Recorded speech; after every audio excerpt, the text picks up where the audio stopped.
कुमार यांनी पुण्याचा पदभार स्वीकारल्यानंतर ते लगेचच ॲक्शन मोडमध्ये आल्याचं दिसतंय। गुन्हेगारीची पाळंमुळं खडून काढायला त्यांनी सुरुवात केली।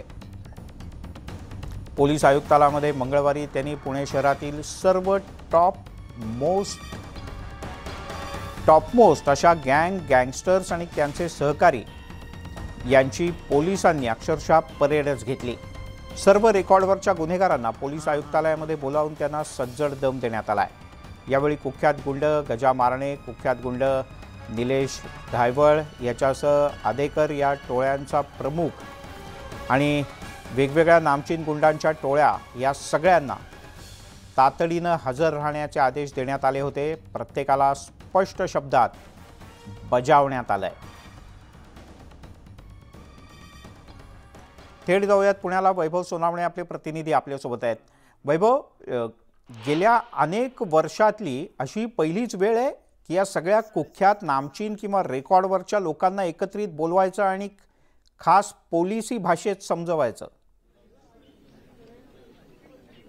मिलिंद, गेले 15 वर्ष मी साधारण क्राईम रिपोर्टिंग करतोय। या 15 वर्षामध्ये या पहिल्यांदाच एकाच ठिकाणी अशा पद्धतीने पुण्यातल्या सगळ्या गुन्हेगारी टोळ्या ज्या आहेत त्यांना बोलवून त्यांची परेड केली जाते। पुण्याच्या गुन्हे शाखेतले सगळे अधिकारी आहेत ते गेले 3 दिवस हे सगळे डोजियर बनवण्यासाठी काम करत होते। यापूर्वी जी गुंडा स्क्वॉड्स होती, या गुंडा स्क्वॉडमध्ये हे सगळे डोजियर जे आहेत या टोळ्यांचे बनवले जायचे आणि तिथून ते सतत अपडेट केले जायचे। कुठले गुन्हेगार हे अजूनही ऍक्टिव्ह आहेत, कुठले ऍक्टिव्ह नाही आहेत, कुठले गँग मेंबर अजूनही टोळी म्हणून काम करतात। गेले काही वर्ष या सगळ्या गोष्टी ज्या आहेत त्याच्यावरती थोडंसं या गोष्टी थांबलेल्या होत्या आणि त्याचा परिणाम आपण पाहिला। एक तर गेल्या आठवडाभर सातत्यानं मुख्यमंत्री असतील, उपमुख्यमंत्री असतील यांच्याबरोबर वेगवेगळ्या गुन्हेगारांचे फोटो जे आहेत ते फोटो व्हायरल होत होते आणि त्यावरून मोठ्या प्रमाणावरती टीका जी आहे ती टीका केली जात होती। या सगळ्या पार्श्वभूमीवरती राज्याच्या गृहमंत्रालयाने सुद्धा काही सूचना दिलेल्या होत्या आणि नवे पोलीस आयुक्त जे आहेत अमितेश कुमार यांनी कार्यभार स्वीकारल्यानंतर अत्यंत कडक भूमिका त्यांनी घेतली आणि सगळ्या गुन्हेगारी टोळ्यांचे गुंड जे आहेत या गुंडांची यादी बनवून त्यांना सूचना ज्या आहेत त्या देण्याच्या सूचना आयुक्तांनी दिलेल्या होत्या। सगळ्या गुन्हेगारी टोळ्यांच्या प्रमुखांना, ऍक्टिव्ह असलेल्या गुन्हेगारांना, त्यांच्या टोळीच्या सदस्यांना सगळ्यांना बोलवून इथं पोलीस आयुक्तालयामध्ये त्यांची परेड करून त्यांना सूचना दिल्या जाव्यात की कशा पद्धतीनं इथून पुढे गुन्हेगारांनी वागायचं, अन्यथा कारवाई जी आहे ती कशा पद्धतीनं त्यांच्यावरती केली जाईल। या सगळ्याची एक कार्यपद्धती जी आहे ती आयुक्तांनी गुन्हे शाखेला सांगितलेली होती आणि त्याचा परिणाम आपण पाहतोय।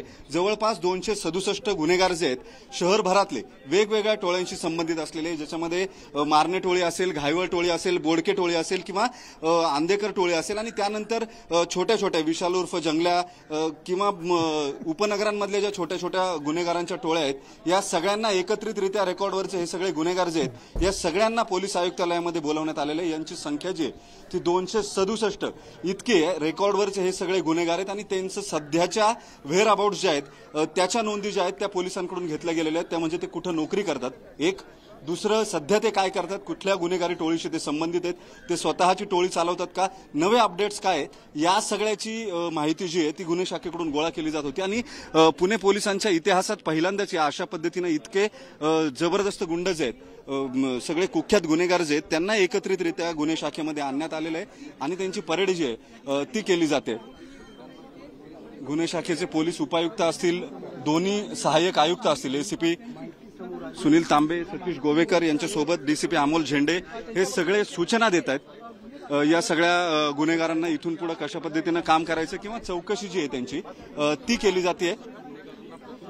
या सगळ्या पार्श्वभूमीवरती मिलिंद कशा पद्धतीनं यानंतर गुन्हेगारांशी पोलिसांची भूमिका असेल किंवा त्यांच्या बाबतीमध्ये पोलिसांचा टोन कसा असेल ते स्पष्ट झालं। अमितेश कुमार यांनी 2 दिवसापूर्वी हे स्पष्ट केलेलं होतं की गुन्हेगार कुणीही असला तरी त्याची गय केली जाणार नाही आणि त्याच्या बाबतीमध्ये जी भूमिका घ्यायची आहे ती भूमिका घेऊन प्रत्यक्षात त्याच्यावरती कार्यवाही होताना दिसते। वैभव, मिलिंद, स्वाभाविकपणे तू हे सगळं सांगितलंस त्याच्यातनं माझ्या डोक्यात आलेला पहिला प्रश्न की अशा प्रकारे काही घटना घडली कीच पोलीस अशा लोकांना उचलून आणत असतात, त्यांची हजेरी घेतली जात असते किंवा कारवाई केली जात असते।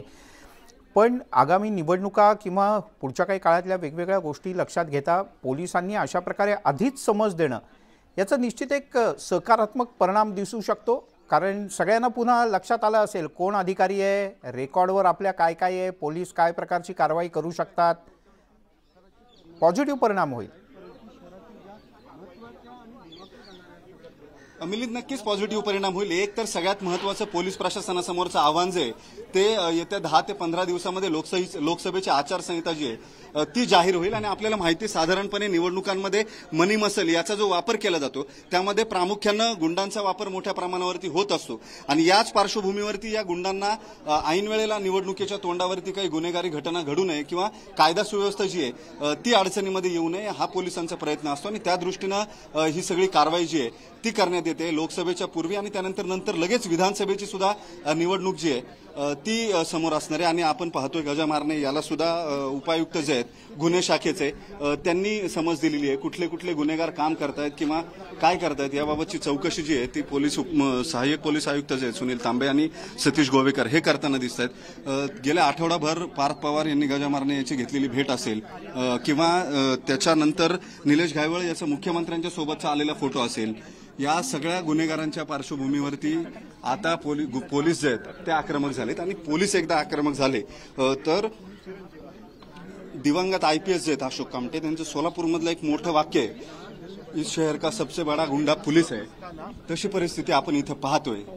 सगळे हू किंवा ज्यांना पुण्यातले सगळ्यात कुख्यात गुन्हेगार म्हटलं जातं हे सगळे गुन्हेगार अगदी रांगेत उभे केलेले आहेत, एका रांगेत. आणि त्यांच्या समोर वैभव या दृश्यांमध्ये आपण पाहू शकतो. आणि ही खूप मोठी दृश्य आहेत. म्हणजे साधारणपणे एखादा सामान्य माणूस काही मदतीकरता कोणाकडे गेला किंवा कोणाची दहशत असेल तर त्या गुंडाच्या समोर बाकीचे लोक काही वेळेला घाबरत उभे असतात.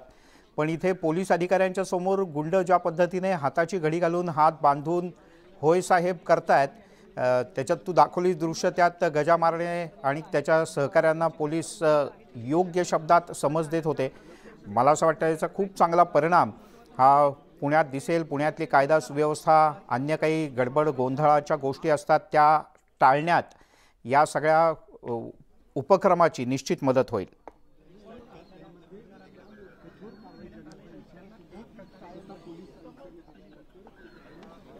मिलिंद, आपण रांगेनं या जर टोळ्या ज्या आहेत त्या टोळ्यांच्या नोंदी बघितल्या तर आपल्या समोर निलेश घायवळ आहेत. मुख्यमंत्र्यांच्या सोबत जो फोटो होता त्यावरून निलेश घायवळ चर्चेत आलेला होता. आज दिवसभर टीका झाली. त्यांचं एक रील जे विरोधी पक्षनेते आहेत विजय वडेट्टीवार यांनी एक रील ट्विट केलेलं आहे ज्याच्यामध्ये निलेश घायवळ हे मंत्रालयात फिरताना दिसत आहेत. तिथलं रील त्यांचं आहे. त्यानंतर आसिफ दाडी यांचा 2 दिवसापूर्वी गेल्या गुरुवारी अजित पवारांच्या देवगिरी बंगल्यावरती भेट घेतलेला फोटो जो आहे तो मोठ्या प्रमाणावरती व्हायरल झालेला होता. आणि 2 दिवस त्याच्या आधी पार्थ पवार यांनी गजा मारणे यांच्या घरी जाऊन घेतलेली भेट, या सगळ्या गोष्टींमुळे वातावरण पूर्ण ढवळून निघालेलं होतं. आणि या वातावरणाच्या पार्श्वभूमीवर पुण्यात पोलीस आयुक्तांची बदली झाली. नवे पोलीस आयुक्त आले अमितेश कुमार. आणि त्यांना जेव्हा या प्रश्नांची सरबत्ती केली गेली तेव्हा त्यांनी भूमिका घेतलेली होती. येत्या 2 दिवसात तुम्हाला रिझल्ट दिसेल. आणि हा त्याचा रिझल्ट आहे. पुण्यातले सगळे कुख्यात गुन्हेगार किंवा सगळ्या टोळ्या ज्या आहेत त्या टोळ्यांचे प्रमुख यांच्यासह सगळे इथं आलेले आहेत. आणि त्यांची परेड जी आहे ती केली जाते. पोलिसांकडून या सगळ्या गुन्हेगारांना समज दिली गेली आहे कशा पद्धतीनं इथून पुढे त्यांची वागणूक असली पाहिजे. लोकसभेची निवडणूक, या निवडणुकीची आचारसंहिता आणि त्या निवडणुकीच्या दरम्यान कायदा सुव्यवस्था कायम राखण्याचं पोलिसांसमोरचं आव्हान, या सगळ्या गोष्टी पाहता पोलिसांनी मला तरी आठवतं तसं गेले 15 वर्षामध्ये पुणे पोलिसांच्या इतिहासात या अशा पद्धतीने एकत्रित सगळ्या टोळ्या ज्या आहेत त्या बोलवून त्यांना समज देण्यात आलेली नव्हती. ही आता पुन्हा एक वेळ जी आहे पहिल्यांदा या अशा पद्धतीने जवळपास 267 गुन्हेगार जे आहेत मिलिंद ते एका ठिकाणी बोलवण्यात आलेले आहेत. आणि या सगळ्यांना एकानंतर एक समज देण्याचं काम जे आहे ते गुन्हे शाखेचे उपायुक्त आहेत अमोल झेंडे, सुनील तांबे ACP 1 आहेत, सहाय्यक पोलीस आयुक्त, आणि सतीश गोवेकर हे ACP 2 आहेत. या सगळ्यांनी त्यांना समज देण्यासाठी एकत्रित युनिटचे सगळे अधिकारी जे आहेत ते जाताना आपल्याला दिसतात. वैभव, आपण ऐकण्याचा प्रयत्न करूयात पोलीस अधिकारी काय सांगतायत ते.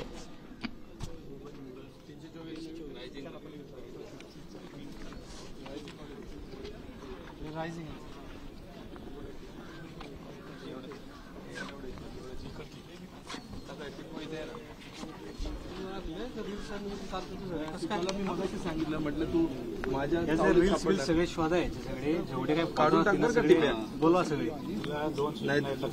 काहीतरी आपलं ताब्या मारायचे लपडी करायची नाही.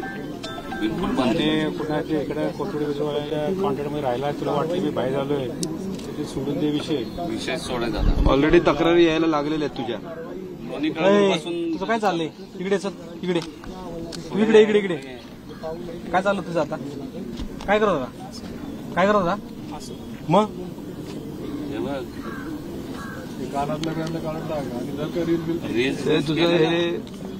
तुझ्यावरती सर्वेलन्स आहे टिप्या तुला सोबत आहे तुझ्यावरती लक्षात राहू संभावून राहा कुठली आपले खडा बस कुठली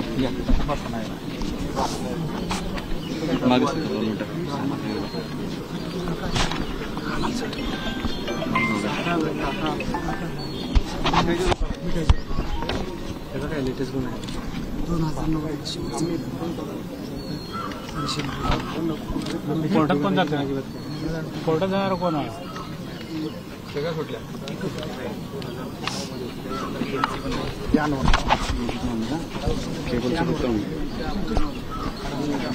भांडण बिंडण आहे काय नका भांडण लागलं का नाही कामात 12 वर्ष झाले काही केस नाही काम काय करायचं नाही काय नाही सर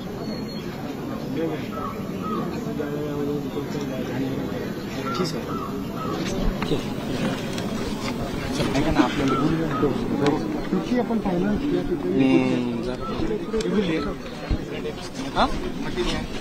मतीन सय्यदची का काय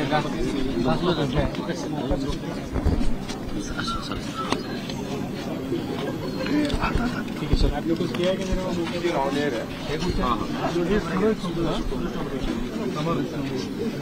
मागचा ओपन केला नाही काहीतरी ना सुरत ठोंबऱ्याला जो जेलमध्ये आहे 8 लोक ते रायझिंग हा बेस तर रायझिंग आहे